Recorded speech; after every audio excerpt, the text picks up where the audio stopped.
বৌমা, জামা কাপড় সব গুটিয়ে নিচ্ছ, তোমরা কোথায় যাবে? আপনার ছেলে বিদেশে চাকরি পেয়েছে, তাই আমরা এখানে থাকবো না, আমেরিকায় চলে যাবো। ও আচ্ছা। প্রান্তিক, তোরা কখন যাবি? আজ রাতেই ফ্লাইট। কেন বাবা? না কিছু না, এমনি বলছিলাম। এই কলবি, এই নে তোর মাইনে। কাল থেকে আর তোকে আসতে হবে না, আমরা বিদেশে চলে যাচ্ছি। ঠিক আছে বৌদি। কাজের মেয়েটাকেও ছাড়িয়ে দিচ্ছে, তার মানে আমাকে মুড়ি খেয়ে থাকতে হবে?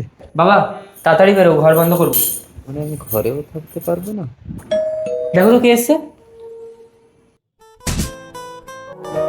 চন্দন, প্রান্তিককে এই প্লেনের টিকিটগুলো দিয়ে দেবেন।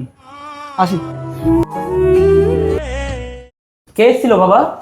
চন্দন এসে প্লেনের টিকিটগুলো দিয়ে গেল। কিন্তু প্রান্তিক, তোরা তো দুজন যাবি, তিনটি টিকিট কি হবে? কোথায় দুজন? আমরা তো তিনজন। আমি, প্রান্তিক আর আপনি। তার মানে আমি আমেরিকা যাবো? আপনার জামা কাপড় গুছিয়ে নিয়েছি, আপনি তাড়াতাড়ি রেডি হয়ে নিন, ফ্লাইটের টাইম হয়ে গেছে। তাড়াতাড়ি বাবা, ঘর বন্ধ করে দেবো। আমি রেডি। তোমার মনে আছে বাবা, ছোটবেলায় একদিন আমি বইয়ের পাতা ছিঁড়ে প্লেন বানিয়েছিলাম বলে তুমি আমাকে মেরেছিলে? সেই দিন আমি প্রতিজ্ঞা নিয়েছিলাম তোমাকে একদিন সত্যি সত্যি প্লেনে চড়াবো।